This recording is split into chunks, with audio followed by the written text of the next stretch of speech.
Assalamualaikum warahmatullahi wabarakatuh. Perkenalkan, nama saya Nia Listiani, CGP Angkatan 9 dari Kusuma Bangsa, Bersono, Batam. Pada kesempatan kali ini, saya akan memaparkan tentang koneksi antar materi, kesimpulan, dan refleksi modul 1.1. Sebuah kesimpulan dan refleksi pengetahuan dan pengalaman baru yang dipelajari dari pemikiran Ki Hajar Dewantara. Ki Hajar Dewantara atau Raden Mas Suwardi Suryaningrat lahir pada tanggal 2 Mei 1889 pada zaman kolonial. Pada tahun 1922, Ki Hajar Dewantara membangun sebuah taman siswa di Yogyakarta sebagai pelopor dari sebuah proses kemerdekaan dan kebudayaan. Menurut Ki Hajar Dewantara, tujuan pendidikan adalah menuntun segala kodrat yang ada pada anak-anak agar mereka dapat mencapai keselamatan dan kebahagiaan yang setinggi-tingginya, baik sebagai manusia maupun sebagai anggota masyarakat. Oleh sebab itu, pendidikan hanya dapat menuntun tumbuh atau hidupnya kekuatan kodrat anak. Kesimpulan dan refleksi pengetahuan dan pengalaman baru yang dipelajari dari pemikiran Ki Hajar Dewantara. 1. Apa yang Anda percaya tentang murid dan pembelajaran di kelas sebelum Anda mempelajari modul 1.1?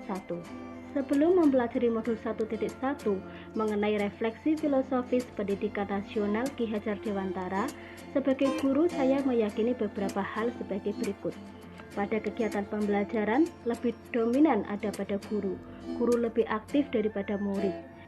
Awalnya saya meyakini bahwa guru adalah sentral dalam pembelajaran siswa, maka guru dituntut untuk menguasai semua teknik dan pendekatan agar mampu mengelola kelas dan muridnya, sedangkan murid menunggu perintah guru untuk mengerjakan materi tersebut. Saya sering berkata pada anak didik, jika anak menurut perintah dan perkataan guru, maka akan pintar. Saya sering memaksa agar anak menyelesaikan tugasnya sampai selesai dan kemudian diberi nilai atau bintang. Saya menggunakan teknik memaksa dengan meyakini murid tidak akan berubah jika tidak dipaksa. Keadaan terpaksa akan menjadikan anak kreatif, mau berpikir keras, dan mau berusaha lebih keras lagi, serta mengurangi kebiasaan murid yang ingin belajar seenaknya sendiri. Kegiatan pembelajaran sering saya lakukan di dalam kelas. Namun, setelah saya belajar modul 1.1 ini, saya mengubah cara pandang saya tentang arti mendidik, di mana sekarang saya melakukan kegiatan pembelajaran yang lebih berpusat pada anak dengan memberi kebebasan pada anak untuk melakukan kegiatan sesuai dengan minat dan bakatnya. Saya selalu memberi semangat dan motivasi serta membantu anak menemukan ide baru dengan memberikan pertanyaan pemantik. Saya selalu bertanya kenapa dan mengapa pada anak didik ketika anak tidak melaksanakan tugasnya, sehingga saya tahu apa alasannya dan tidak memaksakan pada anak. Kegiatan pembelajaran sering kita lakukan out class agar anak tidak bosan, tidak jenuh, dan menemukan hal-hal baru di lingkungan sekitar anak didik. Yang kedua, apa yang berubah dari pemikiran atau perilaku Anda setelah mempelajari modul ini? Setelah saya mempelajari modul 1.1 pemikiran Ki Hajar Dewantara terhadap pendidikan, saya merasa pemikiran Ki Hajar Dewantara itu sangat bagus dan membuat saya mengerti bagaimana sebaiknya melakukan kegiatan pembelajaran dan memperlakukan anak-anak. Saya akan lebih memberi dorongan, tuntunan terhadap segala kekuatan kodrat yang dimiliki anak agar ia mampu mencapai keselamatan dan kebahagiaan yang setinggi-tingginya. Guru sebagai among yang menuntun segala kodrat pada anak, yaitu kodrat alam dan kodrat zaman. Kodrat alam yang dimiliki anak yaitu kemampuan atau potensi yang dimiliki anak sejak lahir. Hanya saja masih seperti garis samar. Tugas seorang guru adalah menebalkan garis samar tersebut. Itulah seorang guru sebagai among yang menuntun anak untuk membangun pengetahuan dan budi pekerti agar mereka memerdekakan diri sendiri dan orang lain.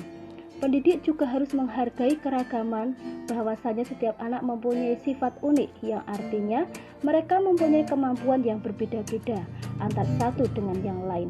Tentunya karakteristik anak yang berbeda-beda tersebut tidaklah sama penanganannya. Apa yang dapat segera Anda terapkan lebih baik agar kelas Anda mencerminkan pemikiran Ki Hajar Dewantara? Saya akan memberi kebebasan pada anak untuk memilih kegiatan dalam belajar sesuai dengan minat dan kebutuhan anak. Saya tidak akan memaksa untuk anak mengerjakan suatu kegiatan sampai selesai dan baru bisa menilainya. Karena kemampuan anak taman kanak-kanak bisa dilihat dari prosesnya, bukan hasilnya. Kegiatan pembelajaran yang saya lakukan lebih banyak mendorong anak untuk berpikir kreatif, kritis, dengan membangun semangat dan memberi kalimat-kalimat pemantik, sehingga pembelajaran berpusat pada anak. Perkataan-perkataan yang saya berikan pada anak lebih banyak yang membangun semangat, tidak mendoktrin dan menghukumi anak. Untuk menciptakan suasana pembelajaran yang menarik, inovatif, saya menyiapkan kegiatan pembelajaran yang beragam dengan beberapa ragam main. Selain itu juga, terkadang kami melakukan kegiatan pembelajaran di luar kelas. Anak-anak saya ajak belajar sambil bermain di luar kelas agar tercipta suasana baru dan bisa membangun semangat belajar anak, serta bisa lebih mengenal lingkungan sekitar, mengembangkan potensi atau keahlian yang dimiliki anak. Guru juga menuntun sikap perilaku anak agar anak-anak mempunyai kepribadian yang lebih baik lagi sebagai bekal untuk hidup di masyarakat, bisa merdeka lahir dan batin, serta dapat memerdekakan diri sendiri dan orang lain. Demikian pemaparan dari saya. Terima kasih, salam sehat, salam guru penggerak.